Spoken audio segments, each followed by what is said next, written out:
teman-teman semua, kami dari kelompok anatomi dan fisiologi sistem sensorik yang terdiri dari saya Anggita Peparan, saya Aurel Claudia Bayo, saya Cornelia Stefani, saya Lydia Angelita Zebua, dan saya Virginia Kesyarina Papente. Nah teman-teman, untuk mengetahui sistem sensorik lebih lanjut, yuk simak video ini sampai selesai.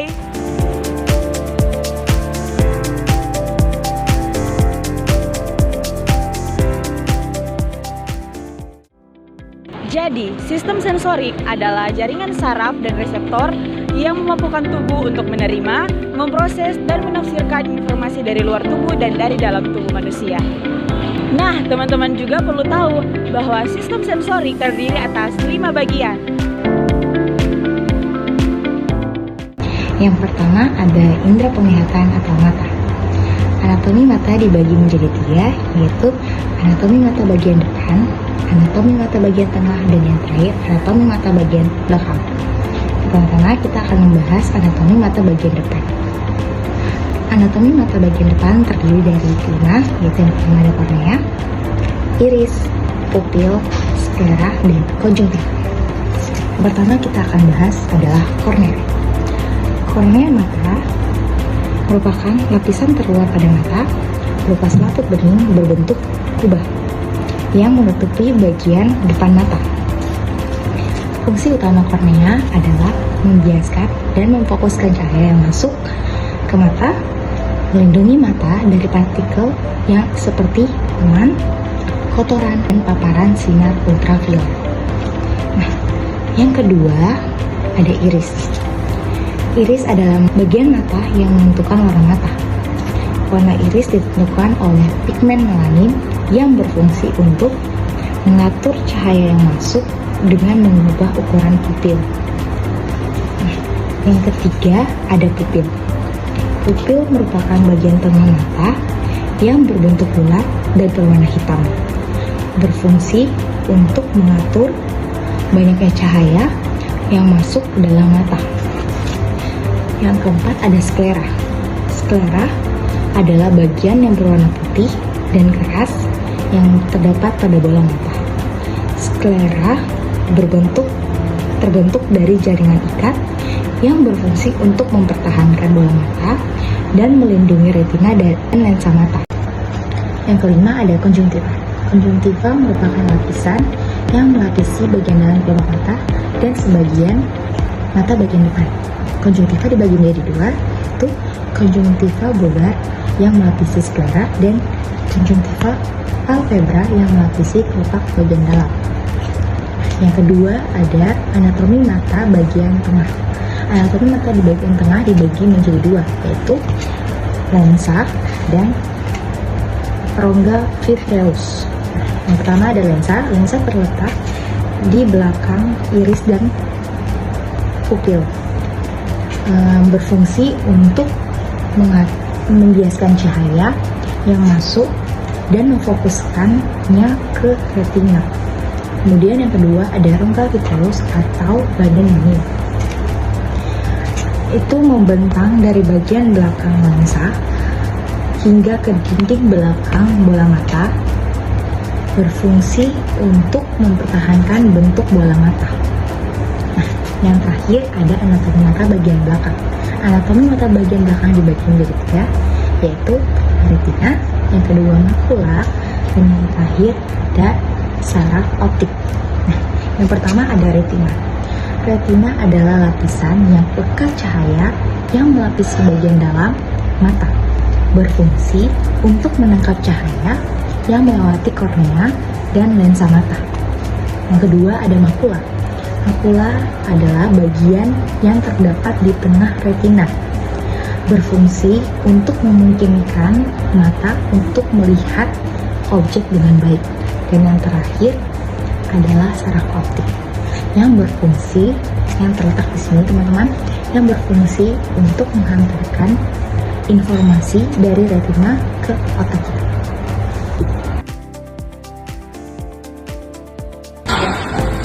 Nah, ini ini adalah anatomi hidung. Anatomi hidung ini terdiri dari frontal sinus yang merupakan rongga pengisi udara di dalam tulang tengkorak yang terhubung ke rongga hidung. Kemudian ada olfaktorial, di mana ini merupakan bagian dari otak yang bertanggung jawab untuk memproses indera penciuman. Kemudian yang ketiga ada nasal bone. Nasal bone ini merupakan tulang hidung dan tulang rawan yang membentuk bagian luar hidung. Di situ juga ada cartilage yang merupakan tulang rawan yang membentuk rongga hidung juga. Kemudian ada nasal cavity, di mana ini merupakan rongga utama di dalam hidung, tempat udara masuk dan dihangatkan, dilembabkan dan disaring. Kemudian ada tonsil. Tonsil ini merupakan jaringan limfatik yang membantu melawan infeksi. Dan yang terakhir itu ada bagian dari mulut, yaitu lip, teeth, tongue, dan ya itu aja yang merupakan bagian dari rongga mulut yang berfungsi untuk makan dan berbicara serta merupakan jalur alternatif untuk bernafas. Nah, selanjutnya ada anatomi lidah. Lidah merupakan salah satu organ dari tubuh manusia yang sangat sensitif dan memiliki fungsi sebagai pengucap rasa, sebagai alat pengucap rasa, dan organ yang kita gunakan untuk membolak-balikan makanan ketika mengunyah. Lidah terletak dalam rongga mulut. Lidah juga memiliki fungsi sebagai pembersih gigi dan mulai mulut alami. Lidah terdiri atas otot lurik. Otot lurik adalah otot yang digunakan untuk pergerakan. Selain otot lurik, lidah juga terdiri dari membran mukosa. Dan pada permukaan lidah sepertinya berupa tonjolan-tonjolan kecil yang dinamakan papilla filiformisi, papilla fibromisi, dan papilla circumflexa. Lidah manusia terdiri atas dua bagian lidah, yaitu bagian anterior dan bagian posterior. Bagian anterior adalah bagian yang terlihat dan terletak di depan. 2/3 bagian dari punca lidah merupakan bagian anterior. Untuk anterior, lidah berdiri sempit dan tipis dan mengarah ke depan. Bagian posterior merupakan bagian lidah yang paling dekat dengan tenggorokan. Nah, mengisi sepertiga bagian dari panjang keseluruhan lidah kita. Bagian posterior terhubung dengan tulang hilir oleh otot-otot hyoglossi dan gonoglosid serta membran hygrosal. Tulang hyoglossid disebut juga sebagai tulang lingual, berbentuk seperti sepatu kuda. Tulang ini pada umumnya bisa ditemukan pada mamalia dan memungkinkan lidah memiliki pergerakan yang luas. Keberadaan tulang hilir dan otot ginati membuat lidah bisa mencium. Nah, salah satunya papilla. Papilla ini ada permukaan lidah memiliki tekstur karena terdapat tonjolan-tonjolan yang disebut papilla. Terdapat 3 jenis papilla, yaitu papilla filiformis, papilla circumflexa, dan papilla fusiformis. Nah, papilla filiformis merupakan papilla yang berada di dorsum ligularis atau punggung lidah dan bentuknya serupa dengan benang halus. Maaf yang gambarnya nggak jelas.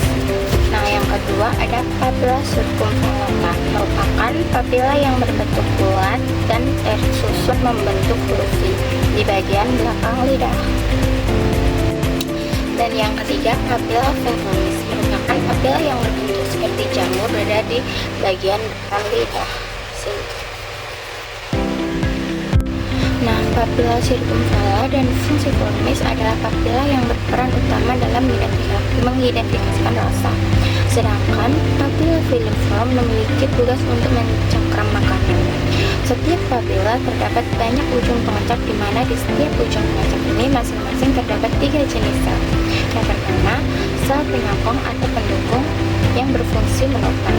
Yang kedua, ada sel pengecap yang berupa tonjolan seperti rambut yang keluar dari lubang pengecap atau reseptor. Nah, yang ketiga, sel basal yang mampu menghasilkan sel penyokong dan sel pengecap. Nah, selanjutnya ada tonsil. Tonsil merupakan kumpulan dari jaringan getah bening atau yang bisa disebut dengan limfoid yang terletak dalam rongga mulut.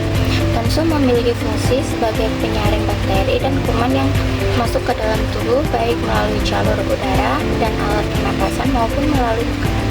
Berdasarkan letaknya dalam rongga mulut, tonsil sebagai menjadi 3 jenis, yaitu tonsil patatina, merupakan tonsil yang sering disebut sebagai amandel dan terletak di kiri dan kanan organ mulut. Nah, yang yang kedua ada tonsilvaria, disebut juga sebagai andelit yang terletak di bagian dinding belakang nasofaring. Nah, yang ketiga ada tonsil limfoides, merupakan tonsil yang terletak pada daerah pintu masuk saluran nafas dan saluran pencernaan. Nah, selanjutnya ada frenulum lidae atau frenulum lidah, adalah selaput bibir yang letaknya memanjang dari lantai mulut hingga ke garis tengah sisi bawah lidah. Frenulum lidah sebenarnya membatasi pergerakan lidah. Fungsi utama frenulum lidah adalah menghubungkan lidah ke lantai mulut dan menjaga agar lidah tetap pada tempatnya dalam mulut. Sebagaimana yang telah dijelaskan, lidah tersusun atas otot rangka dan selaput bibir.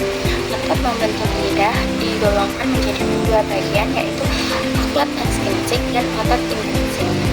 Otot ekstinsik memiliki fungsi utama untuk mengubah posisi lidah sehingga memungkinkan untuk menjulur, melakukan gerakan dari sisi ke sisi, dan gerakan refleksi.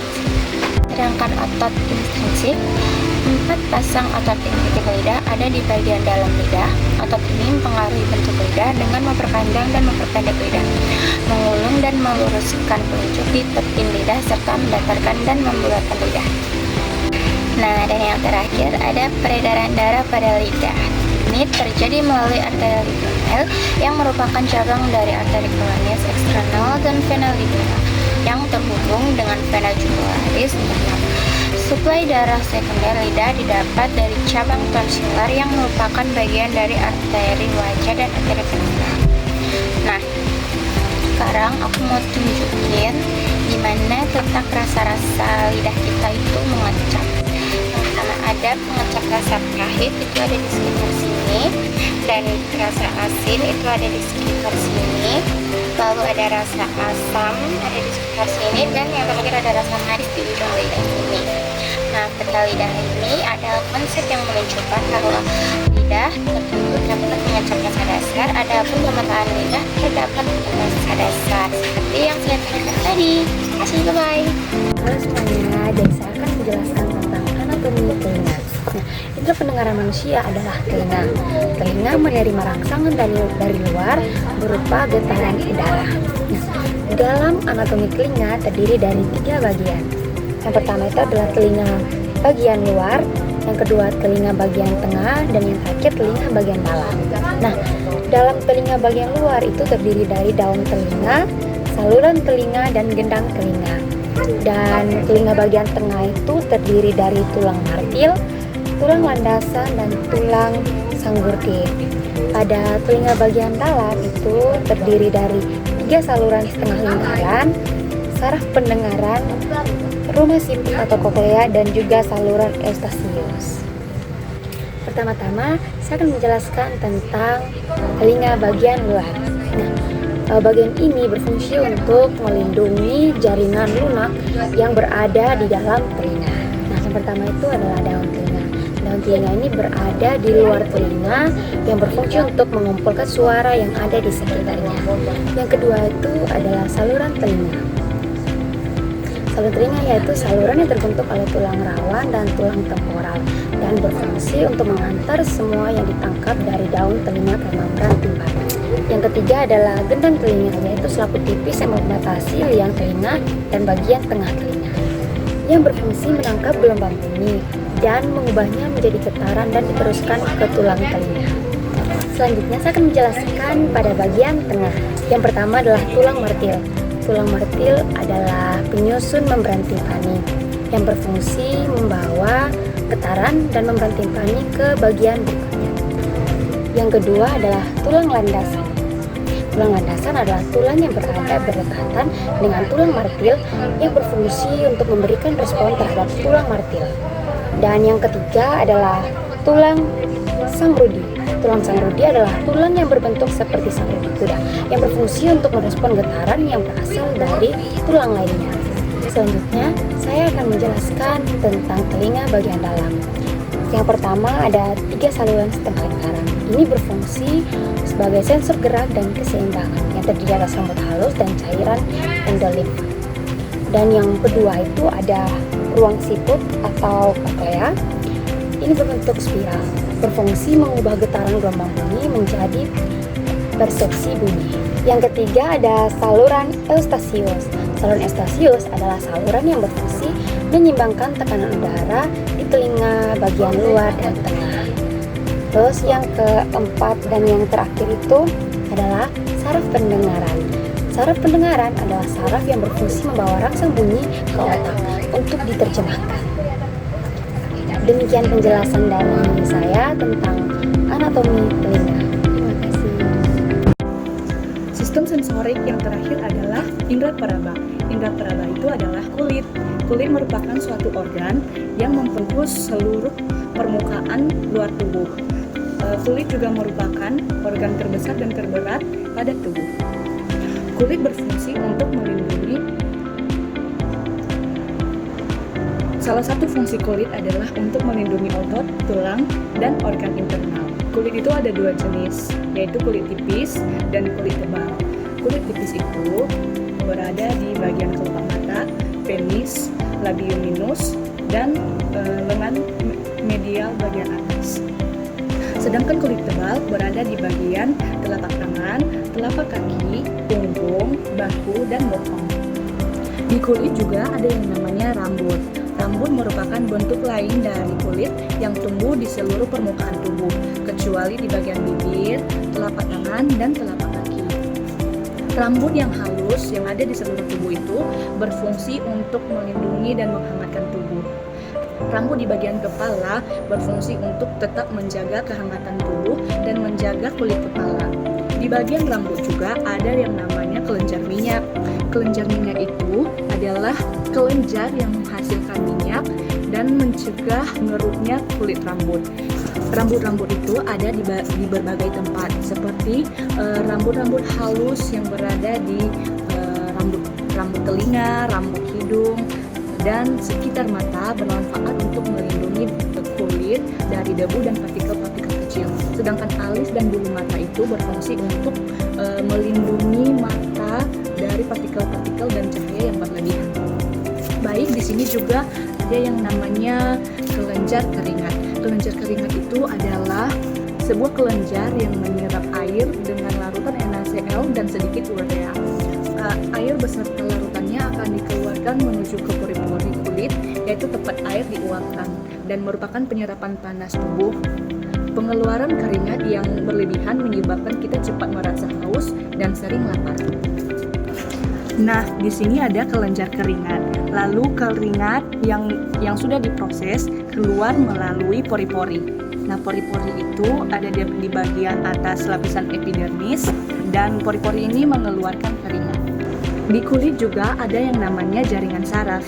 Jaringan saraf ini yang ada pada kulit terdiri dari saraf sensorik yang mendeteksi sentuhan, tekanan, suhu, dan nyeri, serta saraf otonom yang mengatur fungsi seperti aliran darah, keringat, dan otot erektor pili.